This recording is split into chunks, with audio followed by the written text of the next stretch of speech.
And as we continue to discuss Suicide Prevention Month, it's important to focus on warning signs, what to look for, but also the action steps to help someone. Right now, we are joined by Trey Hill, who is a licensed professional counselor with the Wellness and Counseling Center of Tupelo. How are you doing?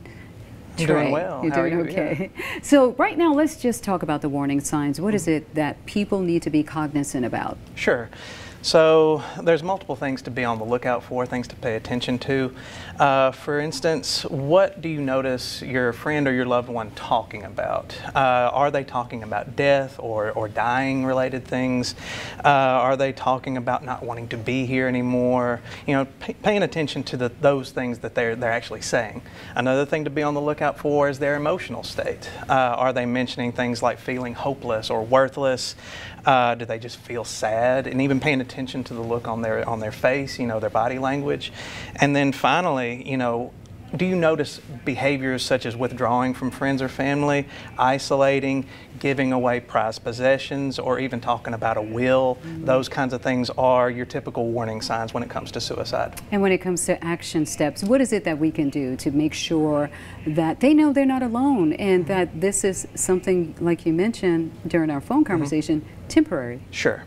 It's really important to just be mindful, pay attention to your friend or your loved one, whoever is experiencing these thoughts, these internal experiences. Ask about them. Ask, how are they? You know, how are you doing? You know, you look like you're struggling. What's going on? So be inquisitive, be curious. Another thing is to simply be there. Be physically with them if it's possible. Otherwise, you know, be available for a phone call, things like that.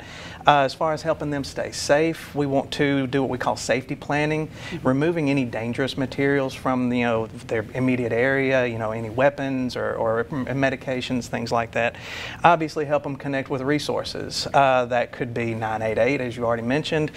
Certainly if there is immediate danger, we want to call 911. I tell people all the time, 911's job is to help people that are having a bad day. And that includes having some of these difficult thoughts and experiences for sure. And not only that too, I think a lot of people need to reach out to their employer, because a lot of people don't realize that there are services that are available through your place of employment. Absolutely. Many insurances cover mental wellness, mental health.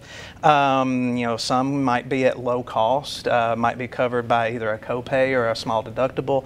It's certainly worth checking with your HR representative or even calling your insurance company directly and just saying, hey, what's available for me for mental or behavioral health? All right, then. Well, thank you so much there, Trey Hill, for joining us.